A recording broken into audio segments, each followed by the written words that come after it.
태화강 백리길 탐사팀.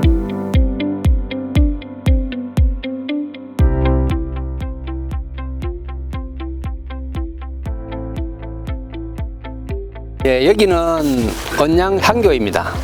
언양 향교가 언제 세워졌는지 자세하게 밝혀진 건 없습니다. 없고 대체적으로 조선 초기 태종 때부터 성종 사이에 일반적으로 향교가 설립됐으니까 그때 아마 설립된 거로 보고 있습니다.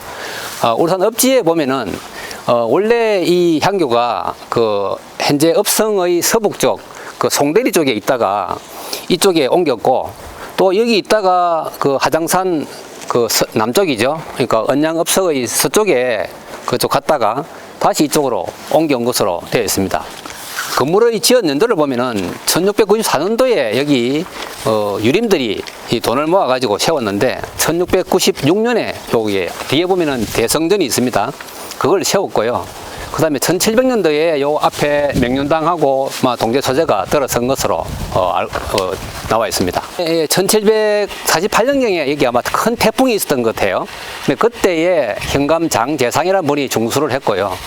그 이후에 그 10년 뒤에 또 우리가 잘 알고 있는 김천상 현감이 요걸 또 중수를 했습니다. 그 이후에도 중수가 많이 되었습니다. 한 20차례 있는 걸로 나와 있습니다. 있고, 여기는 보다시피 불호산의 지형에 따라 가지고 전학 후 묘 형식으로 배치되어 있습니다.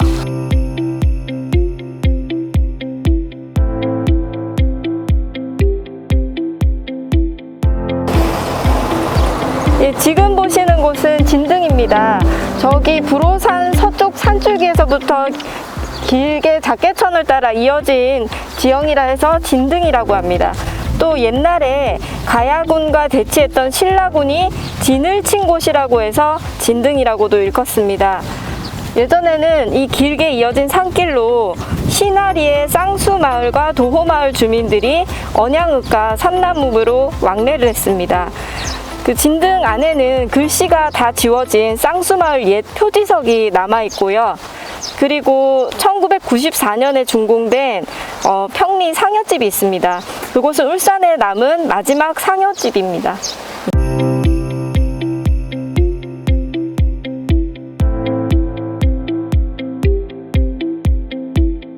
푸릉바우입니다. 이곳은 평리 진장마을에서 작계천과 잇대어서 현존하는 거대한 바위입니다. 이 바위가 그 푸른빛을 띠는 것이 아니라 이 밑에 소가 깊어서 그 바위가 푸르게 보인다고 해서 일컬어지는 지명입니다. 예전에는 이 인근 어린이들이 여름에 다이빙을 여기서 즐겼다고 합니다.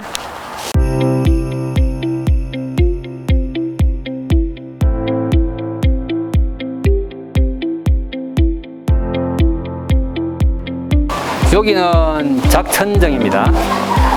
여기는 1895년에 정경조 현감이 그 지역 선비들을 모아놓고 작계천에 초대해서 시회를 열었는데, 정 현감이 이제 과거에서 있었던 시계를 좀 확대 개편해서 헌산 시사를 결성을 했습니다.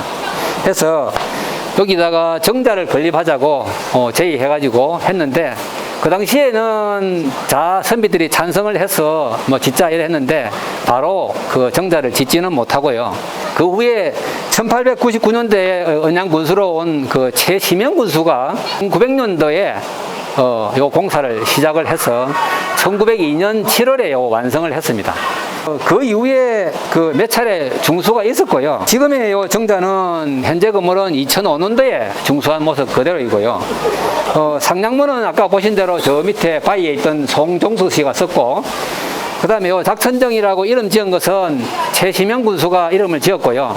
그 다음에 친일 서예가 김성근 씨가 요 글씨를 쓴 겁니다.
여기는 김찬희 성덕지입니다.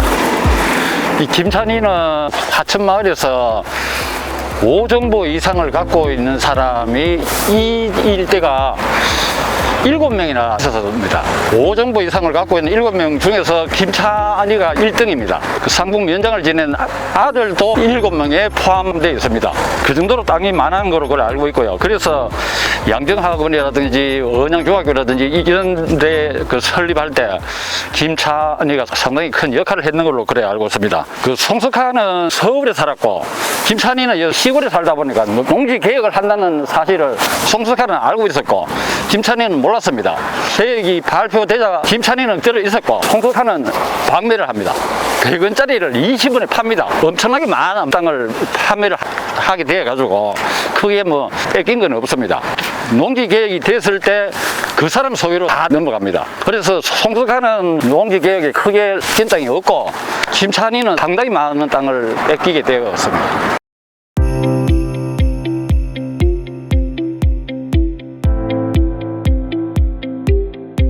예, 여기는 울산시의 기념물 3군데 중에 한 군데입니다. 간월사지입니다.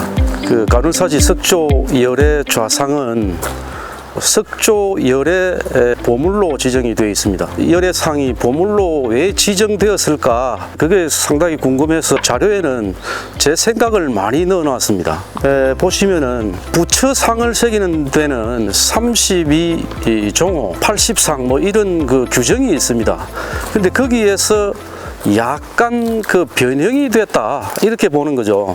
이렇게 조각된 불상이 별로 없다는 겁니다. 보시면 불두가 굉장히 둥 겁니다. 백호가 굉장히 큽니다. 지금 보시면 구멍이 앞에 이마에 뚫려 있잖아요. 그리고 이 육계가 매우 낮고 평평합니다. 어깨가 좁고요. 볼륨감이 별로 없습니다. 그런데 많은 사람들이 지금 착각을 하는 것 중에 하나가 부처님이 지금 입고 계신 옷입니다. 저 옷이 이제 대의, 법이 이렇게 말하는데 양쪽 어깨를 다 가리고 있다라고 주장하는 사람도 있고 어떤 사람은 아니다. 오른쪽 어깨만 감싸고 왼쪽 어깨는 드러냈다. 편단우견이다. 또 어떤 사람은 통견이다. 이렇게 외치고 있습니다. 지금 그 제가 문헌 조사를 한 결과 반반 정도입니다. 반은 편단우견, 반은 통견이다 그러는데 지금 우리 저 대문의 안내판에 현지 안내판에는 통견으로 소개가 되어 있습니다.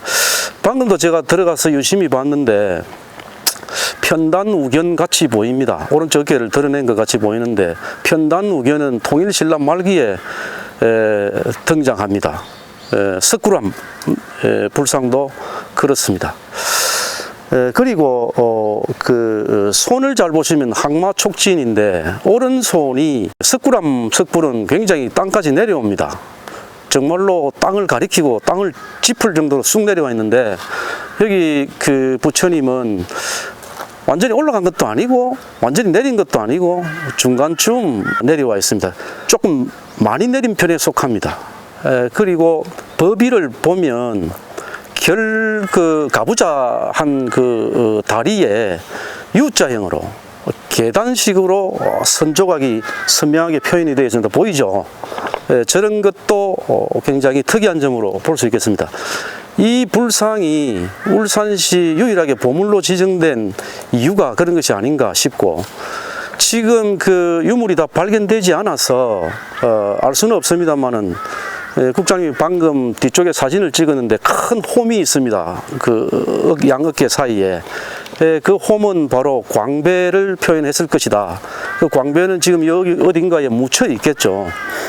광배가 표현이 되어 있다면 거기에 아마 화불도 새겨져 있고 아름다운 그 연꽃 문양도 새겨져 있지 않았을까 그런 생각을 해봅니다. 좌대는 지금 그 3단으로 구성이 되어 있습니다. 상대석, 중대석, 하대석이 이렇게 되어 있는데 중대석은 제 것이 아닌 걸로 이렇게 보이고 상대석과 하대석은 제 것인 걸로 이렇게 보이는데 여기서 유심히 보실 것은 연꽃입니다. 연꽃이 7부람부터 해가지고 이 쌍으로 붙어 있죠. 이 위쪽은 앙화고 아래쪽은 복화입니다. 복화 연꽃 문양이 땅을 향하고 위쪽은 상대석은 위를 향합니다. 아래로 향하는 것은 무명의 중생을 구제하여 위쪽을 쳐다본다는 것은 깨치게 한다. 중생을 구제한다. 상구보리 하와중생 뭐 그런 뜻을 지니고 있다고 이렇게 보겠습니다.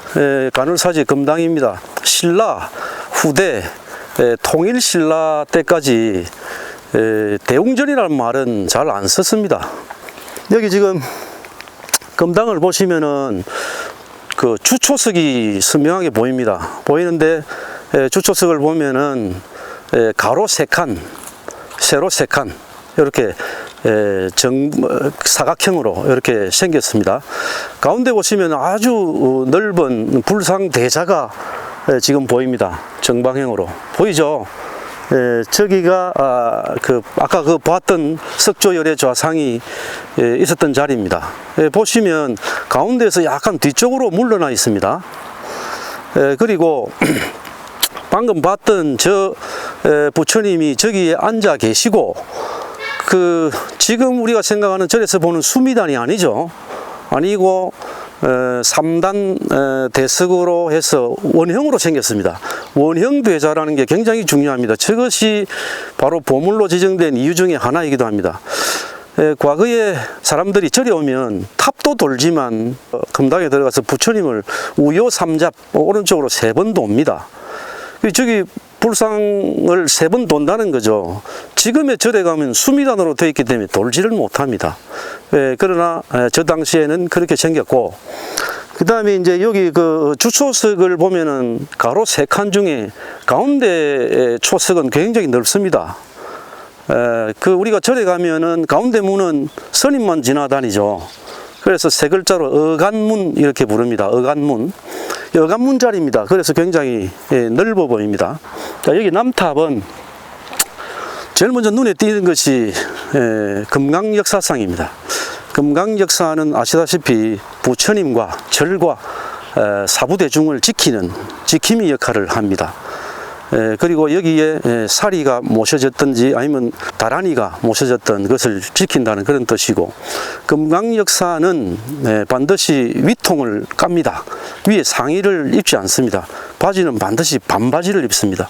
그 다음에 지물은 무기를 들고 있는데 여기는 금강역사 모두가 지물은 들고 있지 않은 걸로 이렇게 보입니다. 그리고 금강역사상 근거를 조금 더 하면 입을 꼭 다문 금강역사가 있고, 입을 벌리고 있는 금강역사가 있습니다. 벌리는 것은 처음부터, 입을 꼭 다무는 것은 마지막까지. 그래서 금강역사, 금강역사 이렇게 부릅니다. 해서 부처님을 법을 수호한다, 그런 뜻이죠. 지금 이 보시면은 이 탑이 굉장히 가치가 있는 것이 바로 고부조로 표현된 금강역사상입니다. 낮게 된 것이 굉장히 뚜렷하게 표현이 잘 되어 있습니다. 힘차고요. 그다음에 문비죠, 문비. 문비가 지금 보시면은 사리를 넣고 문을 굳게 닫았다는 뜻으로 색입니다. 근데 이제 문고리가 잘 표현이 되어 있고, 2기단 3층 석탑으로 되어 있는데 보시다시피 상륜문은 멸실되고 하나도 없습니다. 이 앞쪽에 보면은 동서남북으로 이쪽이 서쪽이 되겠죠. 저 앞쪽이 동쪽입니다. 부재가 지금 발견된 것이 하나만 박혀 있고요. 저쪽에 동쪽에도 하나만 박혀 있고, 위쪽 부분에도 보면은 2층 몸돌은 또 최근에 또 보수된 걸 눈으로 보면은 확인을 하실 수 있습니다. 부분적으로 많이 파손이 되어 있고요. 여러 가지 고정을 거쳐서 우주와 탱주를 표현을 했습니다. 여기 보시면은 우주가 2개씩이고요. 가운데 탱주가 기둥이 2개씩 있습니다. 지금 이런 말씀을 드리는 것은 모두 탑이라는 것은 목조 건축물이었죠. 집을 표현한 거죠. 그래서 이렇게 기둥을 새기는 겁니다. 맨 밑에 하단 기단을 보면은 큰 판석 4개로 짜여져 있습니다. 갑석도 마찬가지고요. 상층 기단도 마찬가지로 8개죠. 8개의 큰 돌로 이렇게 되어 있습니다. 이따가 한번 쭉 둘러보시겠습니다만은 탑9가 잘 표현이 되어 있어요. 여기 보면은 탑이 서는 구역인데 이 탑9가 지정이 되어 있는 것도 남북탑의 좀 가치로운 점입니다. 쌍탑 중에서 북탑입니다. 남탑과 이제부터는 좀 비교를 하면 되겠습니다. 자, 뭐가 다릅니까? 예, 그렇습니다. 후광 배광이 없죠. 두광이 없습니다. 이 둥근 원으로 표시된 금강 역사상에 두광이 없는 거고요. 나머지는 다 똑같습니다. 그리고 문고리가 표시가 안 돼 있죠. 문고리가 표시가 안 됐다는 것은 석공이 깜빡 실수를 하고 안 새겼을 수도 있고, 아니면은 남탑에 사리를 모셨다는 뜻도 되고 그렇겠죠. 귓꽃 부분에 보면, 귓꽃은 없습니다만은 추녀 부분에 보면은 구멍이 2개 뚫려 있습니다. 보이죠? 저 남탑도 마찬가지입니다. 저 구멍은 풍경을 달았거나 번을 달았습니다. 번 아시죠? 이렇게 길게 깃발같이 이렇게 다는 게 있죠. 그리고 우주, 탱주, 개수라든지 몸돌에 5단으로 새긴 거, 그죠? 5단으로 새긴 것은 남탑과 똑같습니다. 그리고 역시 탑구가 지정이 이렇게 바닥이 돼 있고, 여기를 그 탑돌이를 했을 텐데, 여기가 탑돌이 하기에는 굉장히 낭떠러지도 있고, 뭔가 어울리지 않는 지형입니다. 이거는 뭐 학자들이 다시 고정을 해야 되지 않을까, 이렇게 싶습니다. 돛질산에서 쌀바위까지 태화강 백리길 탐사. 우리의 탐사는 계속됩니다.